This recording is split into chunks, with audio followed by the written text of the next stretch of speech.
ആദ്യമായി ഉയർത്തപ്പെട്ട അപ്പോളോ 11 ഗതിവേഗം ഇപ്പോൾ മണിക്കൂറിൽ 40,000 കിലോമീറ്ററാണ്. ചന്ദ്രന്റെ ആകർഷണ പരിധിയിലെത്തിയപ്പോൾ റിട്രോ റോക്കറ്റുകൾ തള്ളിച്ചുകൊണ്ട് വാഹനത്തിന്റെ വേഗത ഗണ്യമായി കുറച്ചു.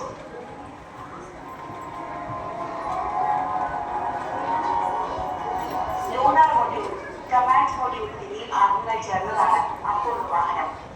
ലൂണാർ മൊഡ്യൂൾ ചാന്ദ്രവാഹനമാണ്. യാത്രക്കാർക്ക് ഭൂമിയിലേക്ക് തിരിച്ചു വരാനുള്ള പ്രധാന വാഹനമാണ് കമാൻഡ് മൊഡ്യൂൾ. ചന്ദ്രന്റെ 1057 കിലോമീറ്റർ അടുത്തെത്തിയപ്പോൾ ആംസ്ട്രോങ്ങും ആൽഡ്രിനും ഈഗിൾ എന്ന് പേരിട്ട ലൂണാർ മൊഡ്യൂളിലേക്ക് മാറിക്കയറി. ലൂണാർ മൊഡ്യൂൾ അമരയും വഹിച്ചുകൊണ്ട് ചന്ദ്രനിലേക്ക് പറന്നു. അപ്പോളോ 11 യാത്രികർക്ക് കാണാൻ സാധിച്ച ചന്ദ്രന്റെയും ഭൂമിയുടെയും ഒന്നിച്ചുള്ള ദൃശ്യമാണിത്. അതിലെ ചന്ദ്രകല പോലും കാണുന്നത് ഭൂമിയാണ്.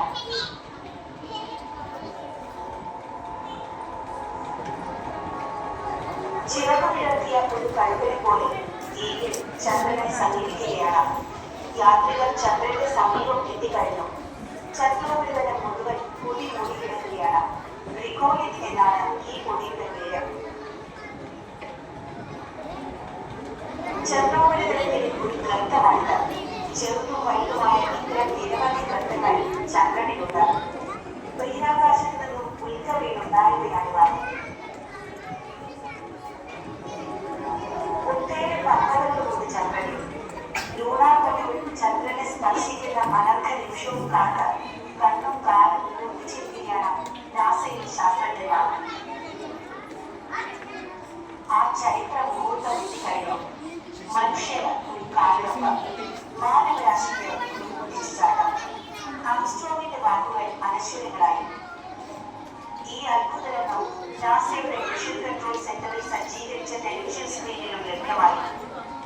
ലൂണാർ മൊഡ്യൂളിൽ ബന്ധിച്ച ഒരു കയറിൽ പിടിച്ചുകൊണ്ട് വാഹനത്തിന്റെ നിഴലിലൂടെ ആംസ്ട്രോങ് പതുക്കെ പതുക്കെ മുന്നോട്ട് സഞ്ചരിക്കുകയാണ്. ഒരു അന്യഗോളത്തിലൂടെ ആദ്യമായി നടക്കുമ്പോൾ എന്തെല്ലാം കാര്യങ്ങൾ ശ്രദ്ധിക്കേണ്ടിയിരിക്കുന്നു. ആംസ്ട്രോങ് ഇപ്പോൾ ചന്ദ്രനിൽ നിന്നും മണ്ണ് ശേഖരിക്കുകയാണ്. അദ്ദേഹത്തിന്റെ വസ്ത്രങ്ങൾ നോക്കൂ. സ്പേസ് സ്യൂട്ട് എന്നാണ് അതറിയപ്പെടുന്നത്.